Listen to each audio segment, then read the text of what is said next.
Чувашском академическом драматическом театре имени Константина Иванова состоялась пресс-конференция, посвященная планам 107-го театрального сезона, а также трехдневным гастролям Уфимского государственного татарского театра «Нур», который пройдут в Чебоксарах в рамках федерального проекта «Большие гастроли». В рамках пресс-конференции директор Чувашского академического драматического театра имени Константина Иванова Елена Васильевна Николаева поделилась с журналистами планами театра на новый сезон. Мы впервые в прошлом году вышли в Росконцерт по большим гастролям. Для нас это, конечно, новый проект, но это плодотворный проект. Большие гастроли – это помогает театрам выезжать в разные регионы. Мы написали грант, нас поддержали. Не зря сегодня с нами рядом директор театра «Нур» из Башкортостана.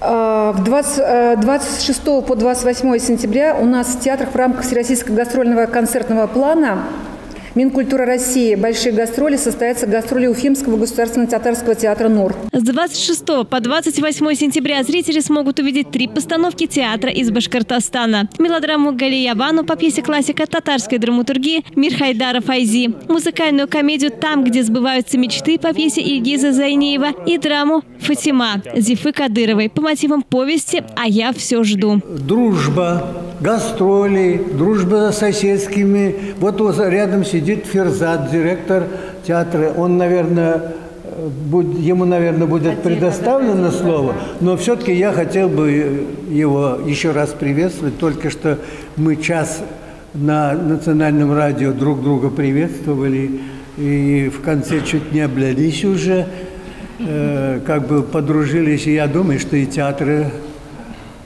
основали вот эту дружбу двух народов.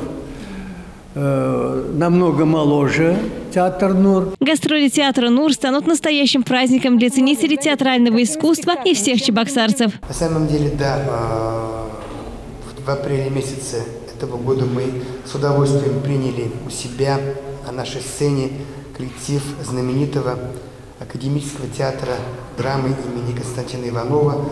3 дня для нас было, эти спектакли были большим событием, большим праздником.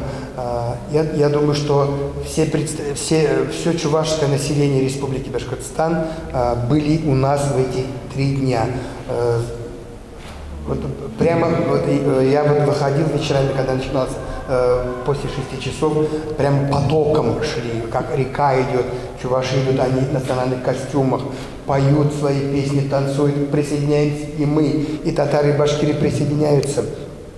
Вот это было на самом деле большим событием и большим праздником. Мы полюбили чувашский язык. Вот лично я сам после второй спектакль уже посмотрел, на 3-й день мне уже перевод нужен был, я уже понимал чувашский язык. В сентябре зрителей ждет премьера спектакля «Саламби» по повести Александра Артемьева. А в октябре творческий вечер художественного руководителя Чувашского драмтеатра, прославленного режиссера и педагога, народного артиста СССР Валерия Николаевича Яковлева «Чувашский вибе» по чувашские мелодии. А также в театре пройдут мероприятия, посвященные 95-летию со дня рождения Андрияна Григорьевича Николаева, космический квартирник, иммерсивный квиз «Я Сокол».